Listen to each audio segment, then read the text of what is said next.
Hello, and welcome to Bla Bla Black Sheep, a weekly yarny podcast where I, Sarah Korth of SEK Handmade, answer your yarny questions. Welcome! I am so glad you are here. I have a lot of stuff to share with you today.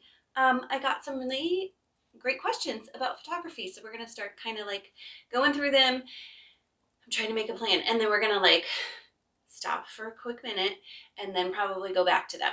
So, yeah, some tips and tricks. Some of it's going to be stuff that you'll probably be like, meh, but I hope that a lot of it will be stuff that is really helpful. Whether you just want to post casually, if you're a crafter and you just want to, post on your personal social medias, or if you're a professional and you'd like to improve your photography and learn from the many not so great pictures I have taken. So, but mixed in amongst that, if you're like, meh, I don't want photography, we're not going to do all photography days. So we're going to mix it up so that we have a little of both, because I realize not everybody cares. So I am going to be wearing my Isadora shawl today. This gorgeousness will be available tomorrow to my email subscribers with the best discount. So if you would like to get the Isadora shawl at the best discount and be the first, in the show notes below is a link to sign up for my email list. And I'm just gonna, wear this like a normal-ish shawl. I'm just gonna wrap it around and bring this to the front. I'm gonna bring this under and around to the other side. And I'm gonna leave it kind of open because it's not super chilly here today. So kind of open and away from my neck instead of super tight. So I'm obsessed with this. It is the crescent moon shape, which is my favorite shawl shape because then it very naturally just wraps around your body. This will stay put without having to be tied or pulled tight around my neck, which I love. Also, the little ends do this little curly thing that I just think is so much fun. And this is made with Blue Sky Fibers yarn. Full disclosure, I am part of their maker program, and they gifted me this yarn, but I wouldn't tell you I love it if I didn't love it, and I love it. It's a single ply, and it's so nice to work with. And look at that stitch definition. And it's held up really well. Some single ply yarn gets real fuzzy. They sell this in 50-gram skeins, and so it's real easy to get all these colors and not spend $1 bazillion on full skeins to get it. So this was my first version, and as I got started with this first version, I was like, I don't know why I do this. I've done it with this shawl and with my Lavana shawl. Actually, they're hanging right here. So this was the original Lavana shawl. And then I made another one just to see how big I could make it. So as I started this one and got the shape going, I had 3 skeins of this gorgeous hand-dyed yarn by Fatima of Aquarius Make. And I was like, 3 full skeins, full skeins, not half skeins, full skeins. So, 300 grams, lots of 100 yards. I don't know, over 1,200 yards. And I was like, I'm just going to keep going with the pattern. It's a repeating stitch pattern. I'm just going to keep going in the same, sequence and see how big I can get. And let me tell you guys, reel's big. I love it. This yarn is gorgeous. I love the speckle, but not real significant color pooling. And then if you see on my very edge, I ran out of the Fatima's yarn, but I had a little bit left of my Blue Sky yarn. And so I just did the final border in the Blue Sky yarn, and how perfect does it match? It's amazing. So I was so excited about that one. I will do, if I haven't already, I will do a Ravelry project. It's not part of the pattern, but I'll do a Ravelry project to tell you exactly how much yarn I used to get this and like what I did to repeat the pattern. And then I decided I needed a solid one. I've been doing this a lot lately. I make a pattern and I'm like, oh, I love that. I need that in every color. And so I reached out to Blue Sky again and said, would you be interested in me making it in a solid color in one of your yarns? And they said yes. And so I made one in this gorgeous, gorgeous colorway. I'll link to all of this below, and I'll list the colorways I used. For Fatima's yarn, it was a one of a kind. I'm always drawn to her one of a kinds. So that's not going to be a recurring one, but you should check out her yarn. But these will be available, and so I love this. Again, amazing stitch definition, but if you are not a 5 bold color kind of person, it looks great in a single color. And then each of my testers made different color combinations too, so check out those projects on Ravelry. Again, that will be available tomorrow to my email list. So that is what I am wearing. I'm very excited about it. So small businesses. I am wearing, again, my Rumors Run Wild fall earrings. I have been all about the fall leaves, and so these are perfect. Whoop, pillow fell down. And I forgot to talk about what was bringing me joy. How could I possibly do that? The thing that is bringing me joy is fall leaves. You guys, we've gotten a lot of rain, and usually a really rainy fall means that all the leaves fall down like real fast, sometimes even before they get to change colors, and it's very sad. But the trees have been like hanging on. And we have just the most colorful, gorgeous, and colorful combined there fall. The bold yellows and the deep reds, and it's just gorgeous. I drive around even just the neighborhoods like in complete awe of all the amazing colors. So much joy. Definitely need to like put on my rain boots and get outside before they do actually all get knocked down. So okay, so that was backwards. Let's go forwards. Rumors Run Wild earrings. Love those. I will put a link in the show notes for that. I am going strong with my Cheeky Ceramics Haunt Mess without coffee, before coffee, without coffee mug. I love it.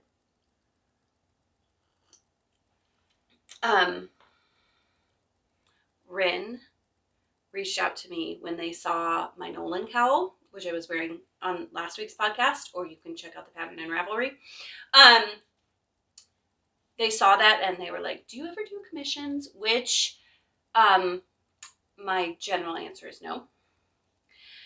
So I thought about it, and Rin does the most gorgeous memorial mugs for animals that have, for pets and animals that have passed. And so I said, how about we do an exchange?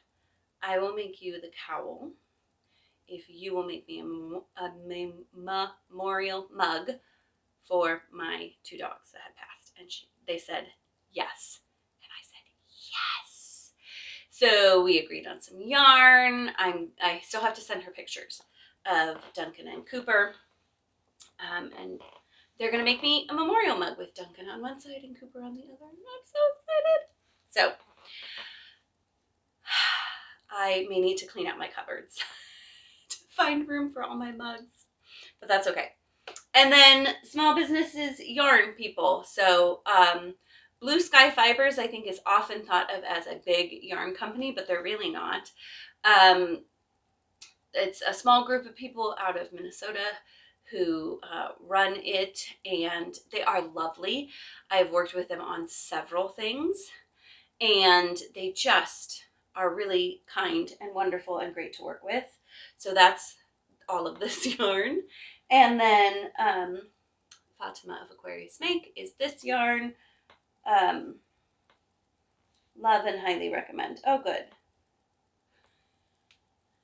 I haven't trimmed my ends. It's blocked. I just haven't trimmed my ends. I need to do that. So those are my small businesses. Couple announcements. And by a couple, I mean 3, which is not a couple. 1, friends. In episode 27, we talked about getting organized for holiday gifts. Not starting holiday gifts. Don't freak out on me. Though we are moving towards the point where you should probably be starting. But we were just talking about getting organized, like deciding who you're going to make for, who you're going to let go of making for this year. And then just like organizing, like what are you going to make? For goodness sakes, sometimes it can take as long to figure out what you're going to make for everybody as it can to just make those things for everybody. So I was trying to be helpful and get you organized early. And then one of my very loyal and wonderful followers messaged me because she knows, she's been hanging around with me for long enough. She knows when I've made a mistake, I want to know about it. And friends, if you notice that I make a mistake, I want to know about it. I mean, in a nice, polite way would be lovely. But Sharon messaged me and says, "Hey, Sarah, your link isn't working." I made this whole beautiful, extensive, gorgeous holiday gift organizer. And then the link I put in episode 27, it had been a long time since I had done that sequence where you sign up and it sends you an email that has a link to the thing that then downloads automatically. I'm not the most tech savvy sometimes. I thought I had set it up all correctly. I was wrong. Thank you, Sharon, for letting me know. But I wanted to let you know that several people signed up for the freebie before it was fixed. And it is fixed now. So what I'm going to do this episode is in the show notes of this episode, I'm just going to provide you with the link to go get the freebie. So especially if you watched the episode and you tried and it didn't work, definitely go get that. It should be working now. If it doesn't work, please let me know. But Sharon checked it out for me and she said it was working. So I will say I found out when I did an email sign up thing event, Mabobber, a couple years ago, we found out that my email service, and was it Yahoo email addresses? They take a while to like connect to each other, and so you don't get it instantaneously. Like, so sign up for it, wait 24 hours. If you still haven't gotten it, let me know. Please, let me know. Okay. That's announcement number 1. Announcement number 2, friends. The Olivio Mystery Cal is coming to an end. I have enjoyed this so much. I just finished up on Sunday releasing the final clue and having my final class with the just delightful ladies who took that class with me live and in person. It was so much fun hanging out with them. They made gorgeous patterns. I'm not going to reveal it yet. So if you haven't checked it out yet, I don't want to like give away surprises. 2, I have my first one that's totally done. My number 2 and 3 are on my blocking mats right now. And number 4 is ready to go on there ASAP. I just want to grab a little like snippy snap of it before it's blocked because I want to show people the importance of blocking. So if you haven't joined in, you still can join in. And if you have joined in, there's a little surprise, wink, wink, nod, nod, at the nudge, nudge, not nod.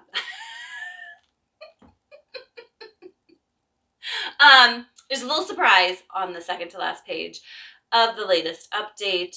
For people who are participating, you do a little something for me.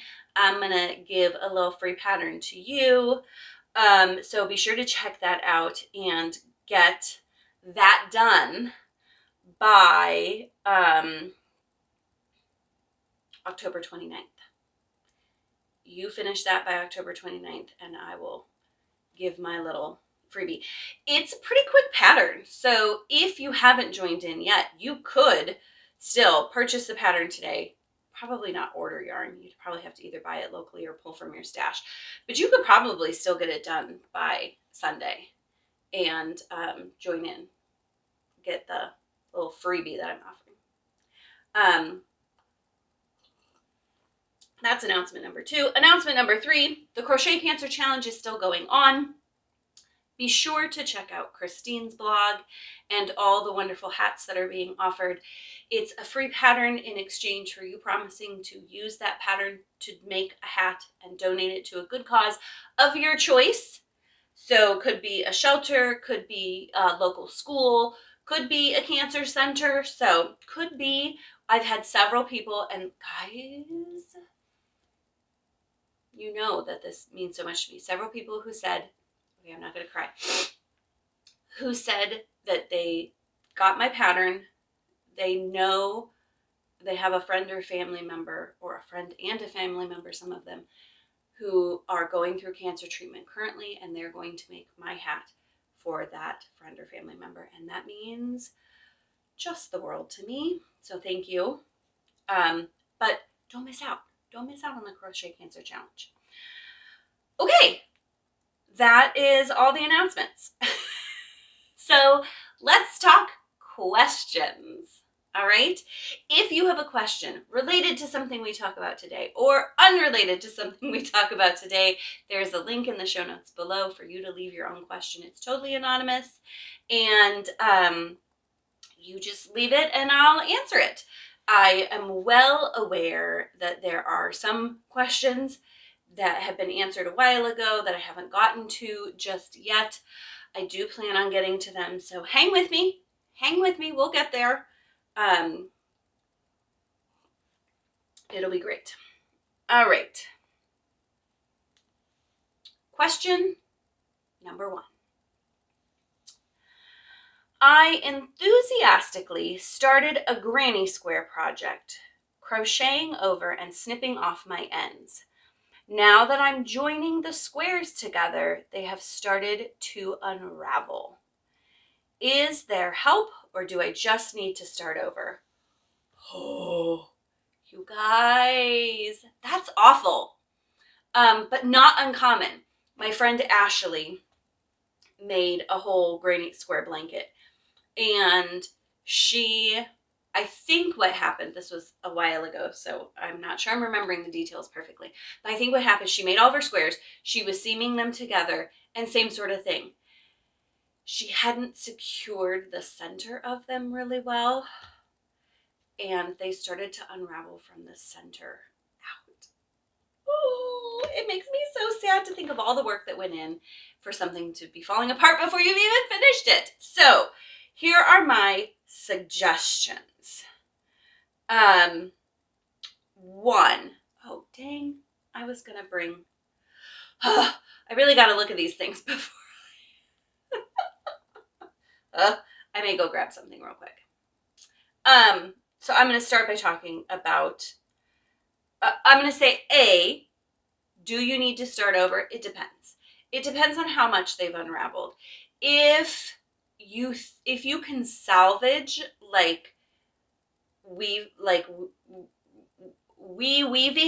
reweaving those ends back in. So like if it started to come out and the center of the square has started to like open up some but not completely fall apart, then I would say you can salvage that in 2 ways. One way is, and this is where I'm going to get up, I wanted to show you, I'm going to get a tapestry needle here. I wanted to show you a little trick, and some of you may go like, that's everybody knows how to do that, Sarah.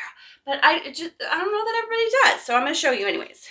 So sometimes, and I will do this sometimes, like if I'm not in a hurry, generally speaking, I try to weave in really long ends. So then if like, I don't know, if the end like pokes out from wearing or weaving, I can just, wearing or weaving? Blocking or wearing is what I meant. I can just snip off the end knowing that there's a lot more woven in there and it's not going to fall apart. Ha! But look at how perfect this is that I didn't weave these all the way in. Let's see if I have a short one. Oh, okay. This is kind of short, but I'm talking even shorter than this. So you see that little end there? It's not very long. I probably could not thread that, you can't see that, thread that onto my tapestry needle and get it back in through stitches. So if you have a situation like that, what you do for this is you go, I want to make sure I'm not unweaving what I have woven. So I'm just spinning it around, deciding what I'm going to do here. This is going very smoothly. What I'm going to do is I'm going to put my needle back in through the ends I want to weave into. No, lies. I'm going to put my tapestry needle in through the stitches that I want my yarn to go through. So my needle is through some stitches. This maybe isn't the best job, don't judge me. Then I'm going to pull my needle down so that the eye of my needle, the open part of the needle, is right by my fabric. Then I'm going to take my end, my very short end, feed it through my needle, and pull through those stitches. And then even though that end was very short, I could still weave it back in. So you may be able, even though your ends are very short, to do that trick to weave them back in. Now, that does not keep them from coming apart again, which is a problem. So what you need then is Eileen's fabric glue. This is something that I did not trust previously, and I don't think I would ever like stop weaving in my ends and just use Eileen's. But here's the deal. You're in a pickle. And sometimes being in a pickle calls for doing things we wouldn't normally do. So get yourself some Eileen's fabric glue. It should be clear, flexible, washable. I don't know what kind of granny square project you're making, but it should be washable. And I don't think you want to go too overboard. But I do think that you can go to your ends and put a little glue on all of them. And I mean all of them. And that will help secure them in place. So you may need to end up redoing some of them, hopefully not all of them. I would say go ahead and glue, even if some are not falling apart, I would go ahead and glue them. I do not recommend just crocheting over your ends. They're gonna pull out. So, or work their way out. So here's my recommendation for weaving in ends. You need to make a Z. And depending on your fabric, it doesn't always have to be like right next to each other. You know, you could like, so like a, oh my gosh, you guys. So like a shawl like this that has the open spot and the more dense area. Not with this one, because I would always weave in ends on their same color. But for my solid one, if I had an end here, I would weave it in on my denser fabric. But I wouldn't just go down and be like, well, that's done. I would go in one direction, up, back in the other direction, up, back in the first direction. And that changing of directions helps lock them in and hold them there better. So I do not recommend just stitching over them. Now, in some projects, especially projects that have a definite backside that's not going to be seen, sometimes you can stitch, and then when you turn to go the other way, you can just move the tail up a row and stitch back over it in the other direction, and then when you come by again, stitch back over it in the other direction. That's, better, much better. And then my other recommendation is, if you are using magic ring to start granny squares or anything that starts in the center, you need to be super secure. That doesn't make sense, but you know what I mean, with weaving in your ends. You can't just, I think a lot of people think, oh, it's a double loop that I've, worked my stitches over. I'll just, sorry, there's like a little stinging fruit fly in here. I did not get it. They just think, oh, I'll just weave my tail through that circle a couple more times and surely it'll be fine. No, it will not. I mean, it might be, but the more slippery and smooth the yarn is, the more likely it is to unravel. So I go around the circle and then up into some stitches and back down, and then maybe around the circle a little further and up into some stitches and down. And that back and forth motion is what is going to secure your ends there. So be careful with the magic ring. I hope you're not having to start over on your project. And if you need, like I said, if you need to redo some granny squares, hopefully you don't have to redo all of them. And then use that fabric glue to just your ends a little bit, and they should stay in place then. So best of luck. I hope it goes well. Alrighty. Question number 2. Okay, you guys, this was such a kind question. It's so nice. Sarah! Exclamation point, exclamation point, exclamation point. You always have beautiful photos of yourself modeling your designs. You have such authentic looking shots that always make the colors pop. How do you get such joyful photos? You guys, that's just like the nicest thing ever. So that's so sweet. But this was a pretty broad question. So what I want to talk to you about is what equipment I use to photograph myself by myself. I do not, it will not be good for my marriage to try to take my husband out to photograph all my stuff. And I know there are couples that do that, and good for them. But my husband does not have the kind of attention to detail that I would want. We would 100% get frustrated with each other.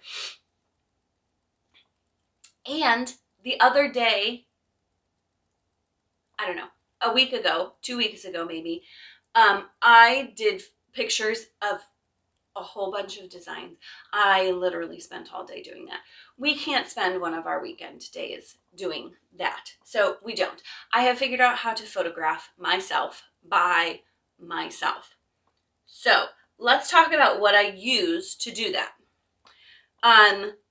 First, I want to say that I own a very nice camera thanks to my parents. My dad is a photography enthusiast. It is his main hobby. And so he knows a lot about cameras. And so when I said I wanted a really nice camera to take pictures of the kids, he was very excited to find me just the right camera that would work for my needs. And wonderfully, it's then rolled into being the perfect thing for me to take pictures for my business with. So this is the camera that I use. Now, I want to say that the equipment that I'm going to show you now, I understand that if you are a hobbyist who is not otherwise interested in photography, you might be like, that's out my price range. I understand that. This camera is 8 years old. My parents got it for me when my littlest was a baby. It is a Sony A6000. They're probably on like a Sony A8000. And one of my goals next year is to buy a new camera, and I'm probably going to go with the same camera just because this has gotten so much use. It's starting to get a little glitchy after like 9 years, and I can't be caught without a camera because of my business. So I love this camera. This is a perfect in-between for people who enjoy photography. My dad has the big DSLR, but when we talked about what I wanted to do with my camera, he decided, and very wisely I think, that like I wanted to do here, and the features of a DSLR were like here. I wanted to be able to take more artsy, with the blurred background, whatnot, photographs, but a DSLR was just too much camera for me, both in expense and in what it could do. I didn't need all of that, and in weight. You guys, those things are stinking heavy, and I mostly wanted to take pictures of my boys. And I can't be running around the zoo chasing toddlers with a giant camera that weighs almost as much as they do. So this is a mirrorless camera. I love it.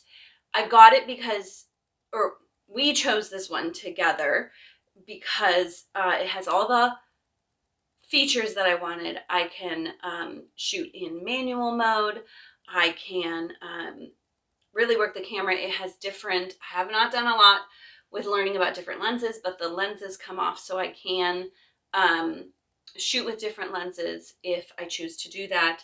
Honestly, I don't. I just shoot with this one lens, which is I don't know. I want to say a 35 millimeter.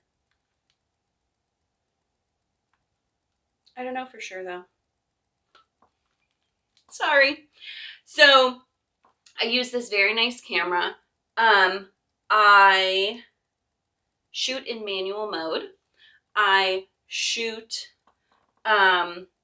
in raw format, which we'll talk about in a minute why that's important. If you are interested in learning more about photography and would like to venture into a fancy pantsy camera, I highly recommend the Sony A whatever thousand it probably is now.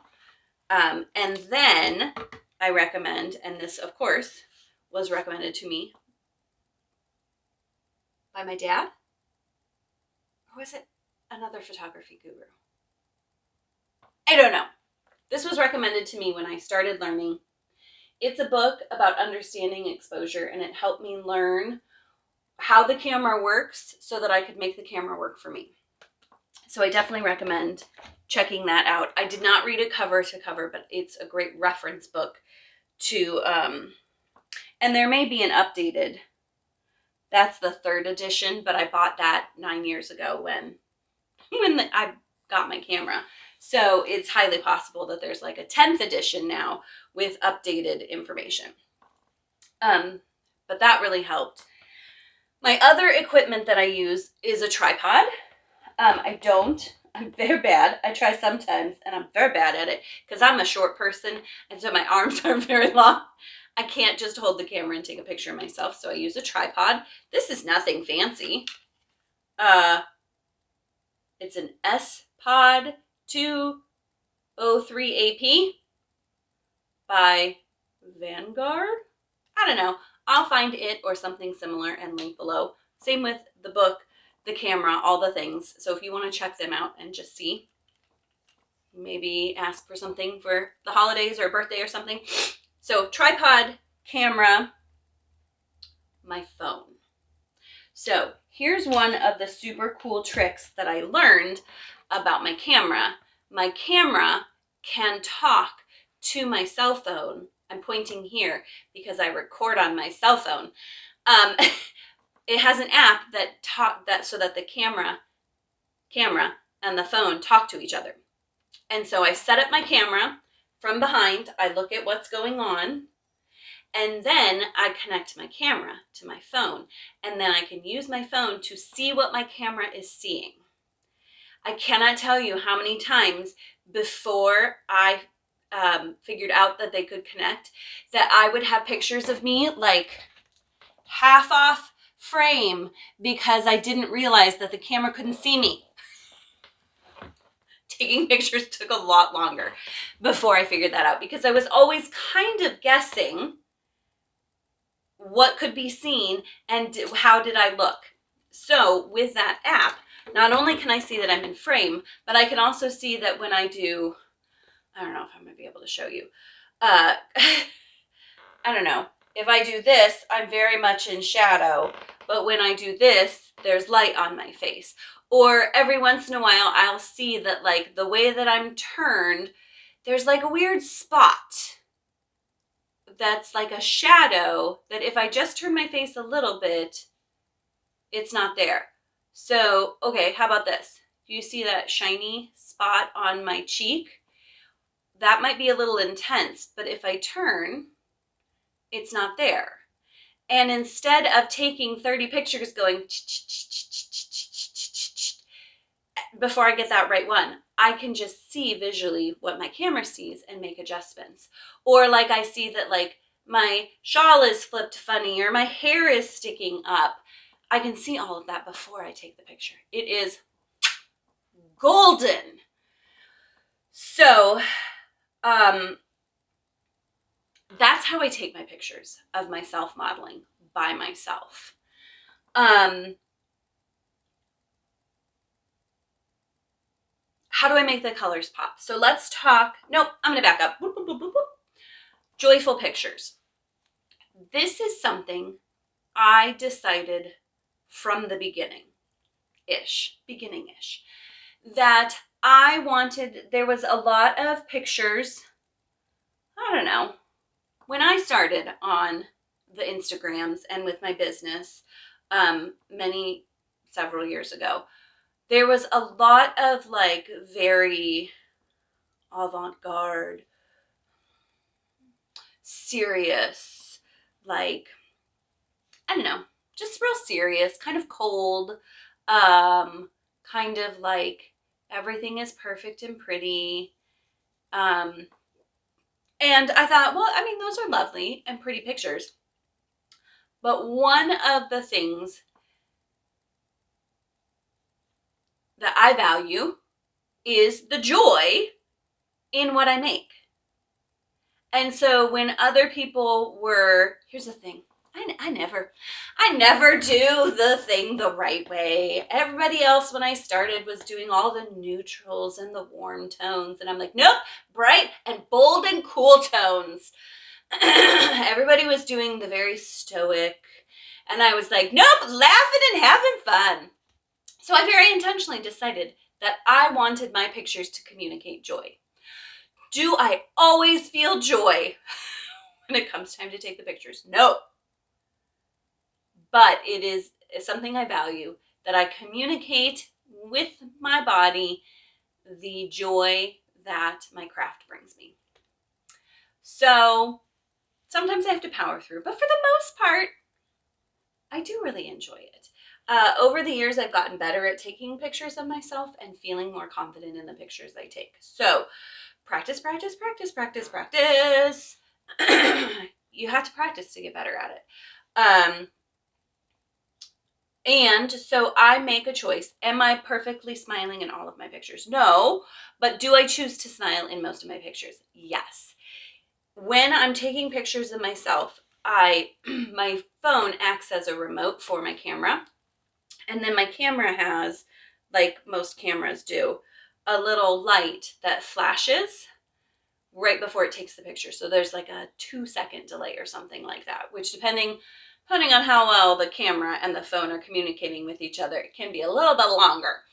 So what I have learned is I hit the remote button on my phone, I watch for the orange light, and then I laugh.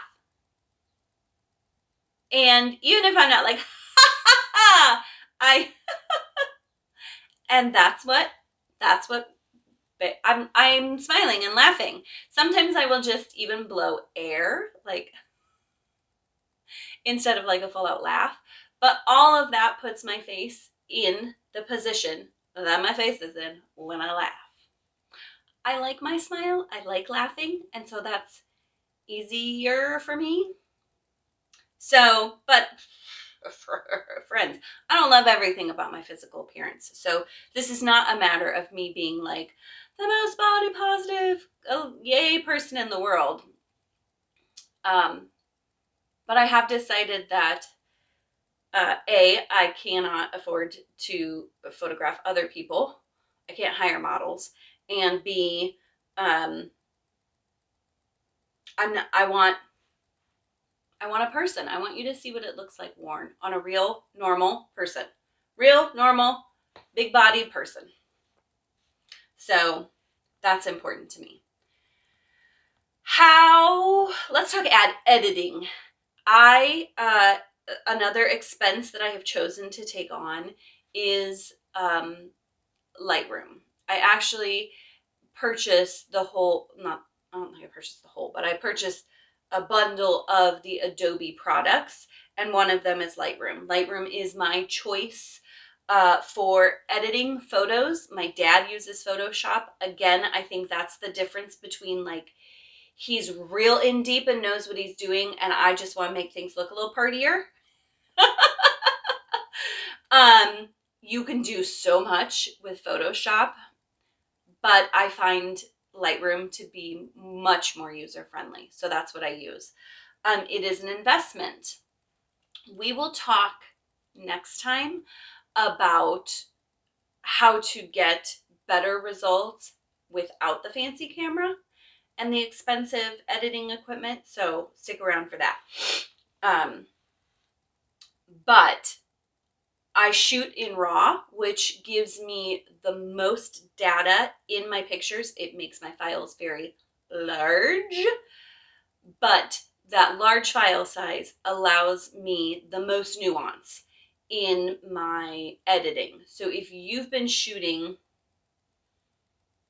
I'm not an expert in not RAW format. Shoot in RAW format if you've been using a nice camera. Shoot in RAW format. I also shoot in manual mode, which means I am in control of adjusting all the things, but that also means I'm responsible for adjusting all the things, which has taken some practice. But that was something I was really interested in. And then I'm just looking at one of my notes going, what did I mean by that? And then I adjust in Lightroom. So sometime we can go into how I edit in Lightroom, but I have specific things that I think look nice. A slightly brighter exposure, a slightly more saturated color, and a slightly cooler tone. I have created my own preset. I've created 2 presets. One is for pictures of myself, and one is for tutorial pictures. And I've just like figured out what settings I think make the stitches most defined for tutorials, and then the ones that I think are the best starting point, especially for pictures of myself. And so I typically apply that that preset, which just adjusts. What I was doing is I was going in and making the same adjustments to every picture over and over and over and over and over. And then I was like, that's silliness. I'm going to figure out how to make my own preset. So I made my own preset with the adjustments, and then I apply that and make additional adjustments based on what the lighting was like when I took my picture. So we can talk more about lighting because I've definitely found some tips and tricks, and the assumptions that I first had about lighting were not right. So we can talk more about that another time, but I have rambled on for quite a bit of time. So thank you for your very nice question, and thank you for your interest in photography. If this one you are like, yeah, that's fine and dandy, Sarah, like I said, next time we're going to talk about like using your phone and some either inexpensive or free editing sorts of things for you to use. So stick with me and keep asking questions. If you're like, I want to know more about lighting, I want to know more about like styling, I want to know more about like, I don't know, other things, let me know. You know I love answering your questions. Thank you for joining me today, my friends. Do the things. I think it's been a little while since I've said it. Like, subscribe, share with a friend. If you have a designer friend or someone who is more professionally taking pictures who is struggling, I'd love it if you'd share this with them. I'm not here to not help other business owners. No, that's not my thing.